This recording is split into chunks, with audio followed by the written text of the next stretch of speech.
Langit malam Timur Tengah mendadak bukan lagi sekadar kanvas gelap bertabur bintang, bro. Malam itu, langit berubah jadi layar bioskop raksasa tempat rudal-rudal Iran tampil sebagai pemeran utama.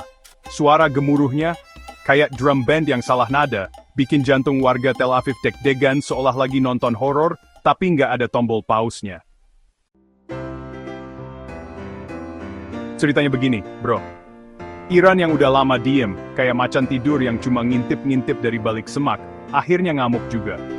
Pusat penelitian nuklir Israel yang katanya paling canggih itu disapa duluan sama rudal-rudal Persia. Sapaannya? Bukan halo apa kabar, tapi selamat datang di neraka edisi spesial. Tel Aviv, kota yang biasanya sibuk sama hiruk-pikuk kafe, pasar dan orang jogging di pantai, malam itu mendadak berubah. Cahaya rudal lebih terang dari lampu-lampu kota. Suaranya mirip petasan 17-an, tapi versi steroid. Ledakan-ledakan itu kayak orkestra maut yang nyusun simfoni kiamat kecil di tanah Israel. Rudal-rudal Iran meluncur tanpa basa-basi, bro. Seolah mereka bilang, lo nyenggol gua. Nih, gua kasih kembang api paling dahsyat. Dan boom, pusat nuklir Israel yang katanya aman kayak brankas bank Swiss itu, kini jadi puing-puing berserakan. Dinding-dinding beton tebal, robek kayak kardus bekas. Menara-menara komunikasi, ambruk kayak mainan Lego disikat anak kecil ngamuk. Sirene meraung-raung tanpa jeda. Warga Tel Aviv, lari tunggang langgang lebih cepat dari pelari maraton. Bunker-bunker jadi tempat rebutan, bro. Saking paniknya, ada yang sampai salah masuk bunker tetangga. Ada juga yang nyungsep ke selokan demi ngumpet. Iron Dome. Sistem pertahanan kebanggaan Israel itu malam itu kerja Rodi. Rudal datang kayak hujan meteor. Iron Dome ngibrit nahan, tapi jumlahnya kebanyakan. Ada yang lolos, bro. Dan yang lolos itulah yang bikin Tel Aviv jadi lautan api. Api merah jingga menjilat langit. Bau asap dan mesiu menggantikan aroma roti panggang di pagi hari. Di sisi lain, pejabat Israel, termasuk Bibi Netanyahu, konon kabarnya teriak-teriak di ruang darurat. Mukanya pucat kayak kertas, bibirnya komat kamit entah lagi doa atau lagi ngitung rugi. Yang jelas malam itu Tel Aviv nggak tidur. Langitnya terang karena api, tanahnya panas karena ledakan, dan warganya panik total. Sementara itu, di Iran sana, para jenderal bersorak kayak abis menang final Piala Dunia. Mereka tepuk tangan, tos-tosan, sambil senyum licik kayak kucing habis nyolong ikan di dapur. Malam ini dunia tahu, Persia nggak cuma jago bikin syair, tapi juga jago bikin musuhnya megap-megap. Mungkin begitu kata mereka, dalam hati. Bro, kalau biasanya Iron Dome itu digembar-gemborin sebagai tameng dewa-dewi Israel, malam itu malah jadi kayak payung bolong di tengah badai. Rudal-rudal Iran datang nggak santai, bro. Mereka datang kayak kawanan lebah ngamuk, siap menyengat siapa aja yang berani ngusik sarang. Langit Tel Aviv berubah total.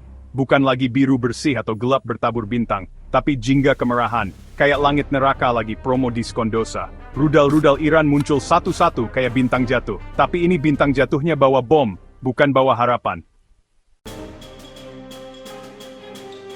Iron Dome. Kak. Sistem pertahanan yang konon katanya canggih itu malam itu kedodoran. Rudal-rudal Iran masuk dari berbagai arah, kayak pasukan parkour yang lompat-lompat tanpa aturan. Iron Dome sibuk kejar-kejaran sama rudal musuh, tapi saking banyaknya, ada yang lolos. Dan tiap satu yang lolos, satu sudut Tel Aviv jadi panggung api. Ledakan demi ledakan mengguncang kota, bro. Gedung-gedung yang megah yang biasanya jadi latar selfie warga Tel Aviv, malam itu dihiasi jilatan api. Asapnya, tebal, hitam pekat, kayak ampas kopi tumpah di atas meja putih. Sirene terus meraung, kayak alarm toko yang kecurian, tapi yang ini kecurian nyawa dan ketenangan. Warga? Mereka lari ke bunker-bunker tua yang entah masih kuat apa enggak. Ada yang ngumpet di bawah meja, ada yang nyungsep di kolong mobil. Saking paniknya, ada yang ngira bak mobil sampah itu tempat aman. Padahal ya sama aja, bro. Tetap bisa kena serpihan rudal. Netanyahu, yang biasanya tampil percaya diri di depan kamera, malam itu kabarnya pucat pasi. Mana Iron Dome kita? Kok jebol? Katanya. Mungkin Para jenderalnya cuma bisa saling pandang, kayak murid sekolah lupa bawa PR. Langit Tel Aviv malam itu benar-benar jadi panggung teater api. Rudal Iron Dome yang diluncurkan untuk menangkis malah kayak kembang api yang gagal mekar. Rudal Iran yang lolos bikin suara ledakan yang menggetarkan dada. Dum! Boom! Brak! Setiap dentuman bikin kaca jendela pecah. Setiap semburan api bikin suhu kota naik kayak oven. Bau mesiu menyengat, mengalahkan bau humus dan shawarma yang biasa harum di jalan-jalan kota. Media internasional sibuk meliput bro. Tapi komentarnya, standar banget. Kami prihatin, kami menyerukan deeskalasi. Padahal, di balik layar mereka geleng-geleng sambil ngitung cuan dari penjualan senjata. Dunia ini memang panggung bro, dan Tel Aviv malam itu jadi adegan utama drama paling panas. Di sisi lain, di Iran para jenderal lagi ngopi sambil nonton live di ruang kendali. Nah, itu baru namanya pesta kembang api, kata salah satu dengan senyum puas. Tel Aviv akhirnya ngerasain juga rasanya hidup di bawah hujan rudal. Dan yang bikin makin pedas bro, Iran nyelipin pesan lewat saluran diplomatik. Kalau kalian masih iseng-iseng kirim rudal ke kami, pesta ini belum selesai.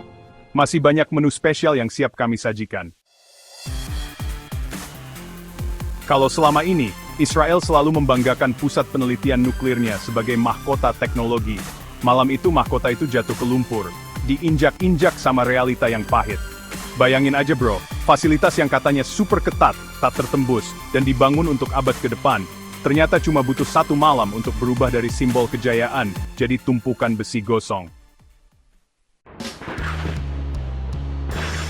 Rudal-rudal Iran, yang meluncur dari kejauhan sana, datang gak kayak tamu undangan, tapi kayak debt collector ngamuk yang gak mau tahu alasan. Dor! Bedut! Suara ledakan menggema kayak orkestra maut. Pusat nuklir yang selama ini diselimuti rahasia, tiba-tiba jadi terang benderang oleh jilatan api. Gedung-gedungnya yang dulu gagah berdiri, kini roboh kayak menara kartu yang ditiup anak kecil. Api membara di setiap sudut kompleks itu. Alat-alat canggih yang nilainya entah berapa miliar dolar, kini cuma jadi logam panas yang meleleh, kayak lilin di atas kue ulang tahun yang gagal dirayakan. Para ilmuwan yang biasanya duduk manis di balik komputer, malam itu, malah sibuk lari tunggang langgang, mirip semut disiram air panas. Ada yang jatuh, ada yang kejedot pintu darurat, ada juga yang cuma bisa teriak tanpa suara, saking syoknya. Dan lu tahu bro, asap dari ledakan itu nggak cuma hitam biasa. Asapnya tebal, pekat, kayak dosa-dosa yang akhirnya naik ke langit minta diadili. Bau bahan kimia kebakar bercampur sama bau besi panas. Langit di atas pusat nuklir itu jadi merah saga, kayak langit senja yang marah. Tel Aviv makin panik, sirene meraung tanpa henti. Netanyahu dan para petingginya sampai kehabisan kata. Mereka nyerang nuklir kita? Gila! Mereka berlarian ke ruang bawah tanah. Wajah-wajahnya pucat kayak tepung terigu tumpah. Di luar sana, warga Tel Aviv nonton dari balkon rumah mereka. Mata mereka terbelalak. Ini beneran. Ini bukan film Hollywood kan? Sayangnya bukan bro. Ini realita getir yang gak ada sutradara buat bilang cut kalau udah terlalu menyeramkan. Pusat nuklir Israel malam itu bener-bener kayak panggung kiamat mini. Rudal-rudal Iran gak cuma ngancurin gedung, tapi juga ngancurin mental mereka. Para jenderal yang biasanya nyusun strategi dengan senyum sinis, kini duduk lesu di ruang kendali, cuma bisa nonton live streaming kehancuran di monitor besar. Sinyal komunikasi pun sempat terganggu, saking parahnya ledakan di lokasi itu. Dan di Iran, para jenderal mereka saling tos. Pesta pembukaan baru aja selesai saudara. Kita lihat nanti siapa yang masih sombong. Mereka tersenyum puas sambil menyeruput teh hangat. Malam itu mereka tahu pesan sudah sampai, dan dunia baru saja menyaksikan salah satu pusat kekuatan Israel berubah jadi abu. Tel Aviv, kota yang selama ini dielu-elukan sebagai mutiara Mediterania, malam itu berubah jadi lautan api.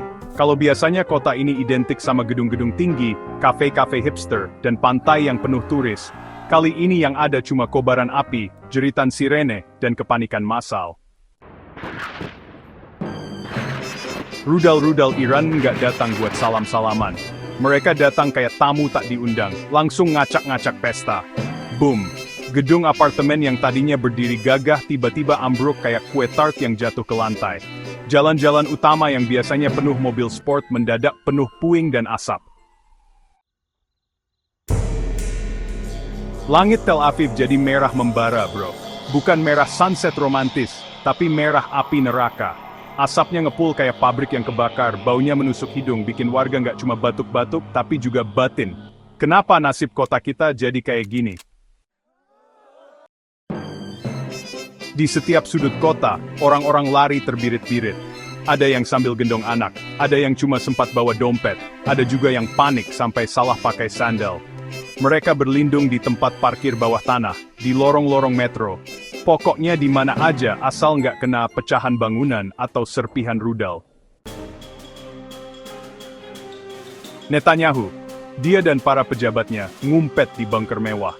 Bunker yang dibangun dari duit rakyat itu akhirnya dipakai juga, bukan cuma jadi pajangan anggaran.